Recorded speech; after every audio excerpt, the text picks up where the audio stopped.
Welcome to my channel ADS academy once again. तो आप में से ऐसे बहुत से लोग होंगे सोचते होंगे मैथ्स का यूज क्या हमारी डेली लाइफ में। मैं था जब स्कूल में तब मैं भी सोचता था, बहुत सारे ऐसे टॉपिक्स थे जो दिमाग में ही नहीं आते, घुसते ही नहीं थे। मैं खुद टीचर के बारे में सोचता था, पता नहीं क्या पढ़ा रहा है। आप भी सोचते होगे और अब भी सोच रहे होगे कि ये पता नहीं क्या बकवास करने आया है। लेकिन जो आज का जो टॉपिक है हमारा बहुत इंपॉर्टेंट भी है, बहुत ईजी भी है, क्योंकि इस टॉपिक का जो यूज है वो डेली लाइफ में हर जगह कर सकते हैं। क्या करते ही है, मैं भी करता हूं, आप भी करते हो। तो आज का जो हमारा टॉपिक है वो है हमारा पॉलिनोमियल्स।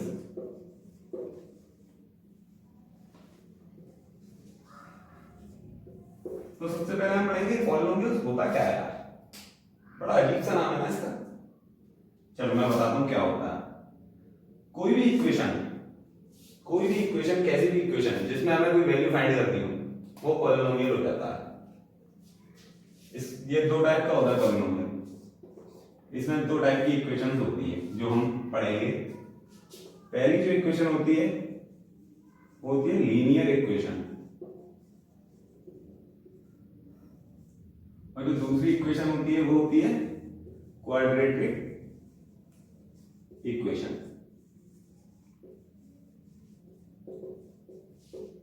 लीनियर इक्वेशन और क्वाड्रेटिक इक्वेशन क्या है?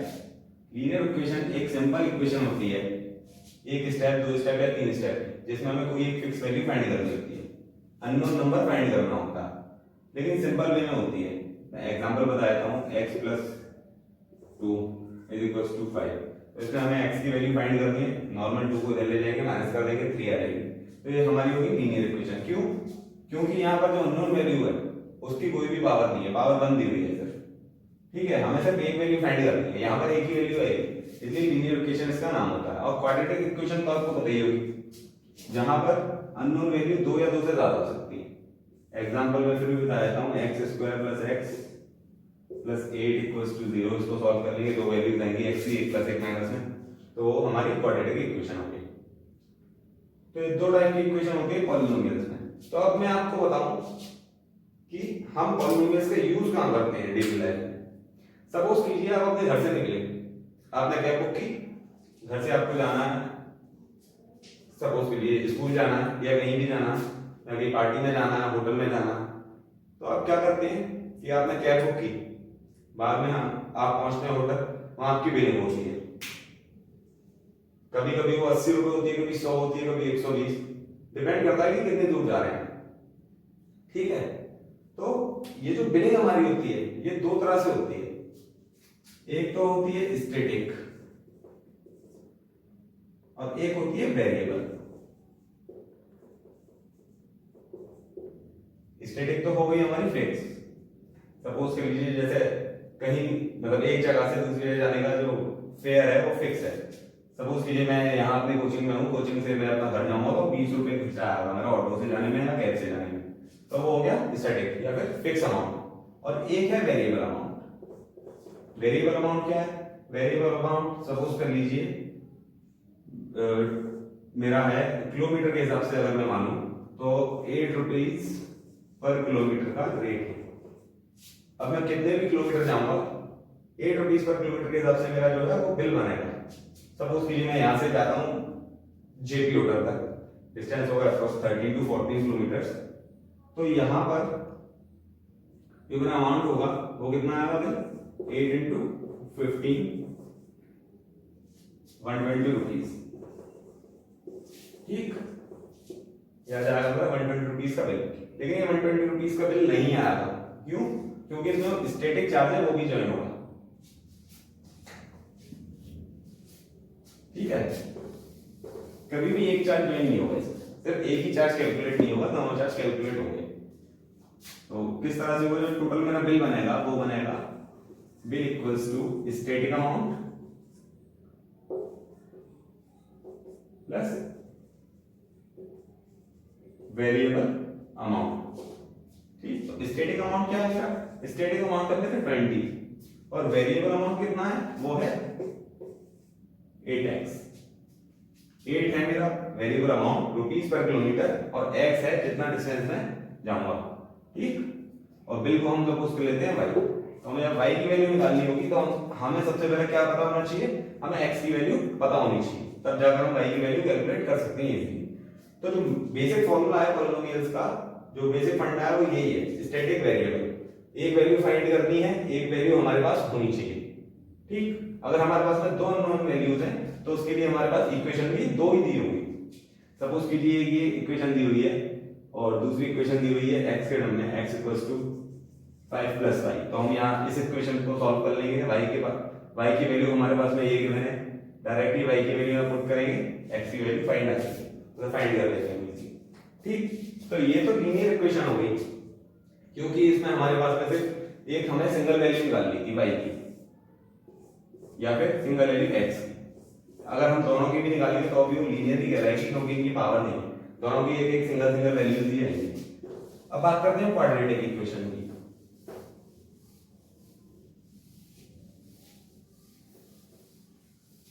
क्वाड्रेटिक इक्वेशन में मोस्टली जो है वो 2 या 3 वैल्यूज के लिए हम सॉल्व करते हैं क्वाड्रेटिक इक्वेशंस को। एक एग्जांपल दिया हुआ है, x² + 3x + 8 = 0। हमें इसमें x की वैल्यू निकालनी है। हमें तो हमारे पास x की हाईएस्ट पावर क्या है, 2 है ना। इसका मतलब कि x की दो वैल्यूज आएंगी, x1 x2, ये मैंने अभी आपको बता ही दिया। अब हमें ये देखना है कि हमारे पास में है क्या। वो x1 x2 तो हमें पता है दो वैल्यूज आएंगी, लेकिन वो निकाले कैसे। और छोटा सा फॉर्मूला मैं बता देता हूं अभी। एक फॉर्मूला होता है जिसमें एक्चुअली दो, सपोज कीजिए x1 और x2 दो हमारे पास में जीरोस या फिर x की वैल्यूज हैं जो हमें फाइंड करनी है, हमें नहीं पता क्या है। तो इन दो वैल्यूज को फाइंड करने के लिए क्या फॉर्मूला है, वो सम और मल्टीप्लिकेशन का फॉर्मूला है। क्या है, पहला तो है sum of zeros. Sum of zeros मतलब इन दो वैल्यूज का सम, x1 + x2, इनकी वैल्यू किसके इक्वल होगी, minus coefficient of x upon coefficient of x²। Coefficient of x और कोफिशिएंट ऑफ x² क्या है, कोफिशिएंट x या x² के कोफिशिएंट वो वैल्यूज होती हैं जो उनके साथ में मल्टीप्लाई हो रही होती है किसी भी क्वाड्रेटिक इक्वेशन में। यहां पर अगर x के कोफिशिएंट की बात करेंगे तो वो 3 हो जाएगा, और x² के कोफिशिएंट की बात करेंगे तो वो सिंपली 1 हो जाएगा, क्योंकि यहां कोई दूसरी वैल्यू है नहीं। ठीक, तो इस तरह से जो ये जो दो वैल्यूज हैं x की, x1 और x2, इन दोनों का सम जो है वो इस तरह से minus coefficient of x upon coefficient of x² के इक्वल हो जाएगा।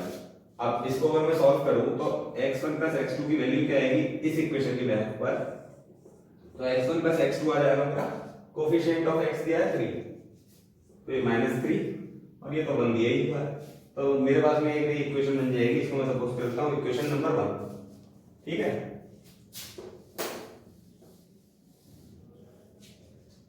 फिर इनके मल्टीप्लिकेशन की बात करते हैं।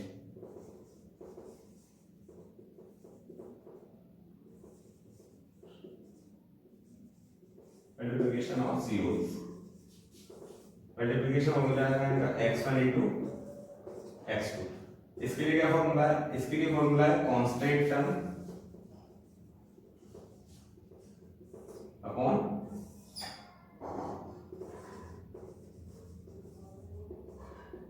Coefficient of x²।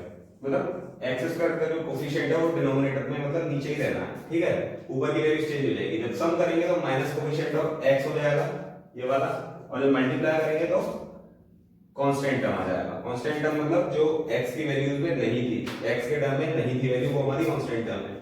हमारी इक्वेशन थी x² + 3x + 8 = 0, तो ये है हमारी constant term.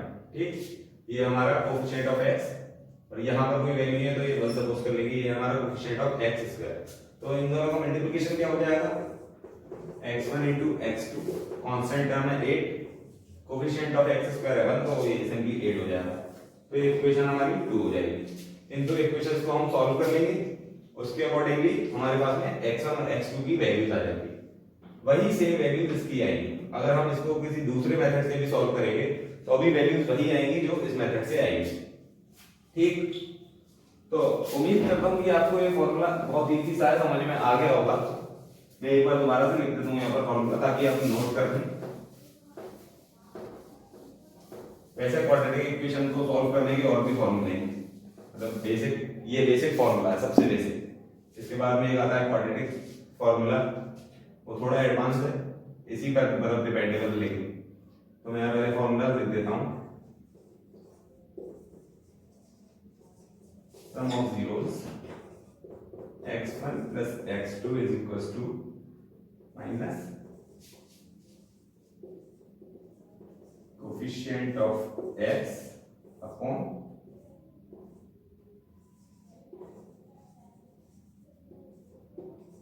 coefficient of x square, ठीक है।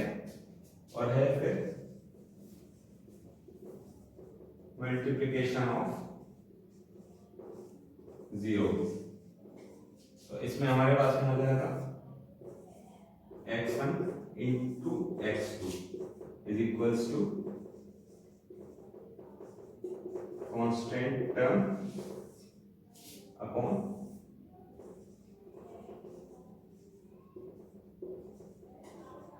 Coefficient of x square.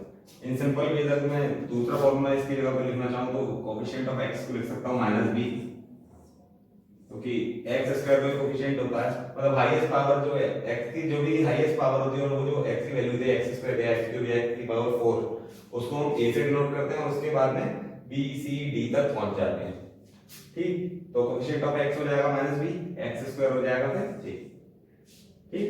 और अगर कांस्टेंट टर्म की बात करें तो फिर वो सिंपली c हो जाएगा और ये a रहेगा।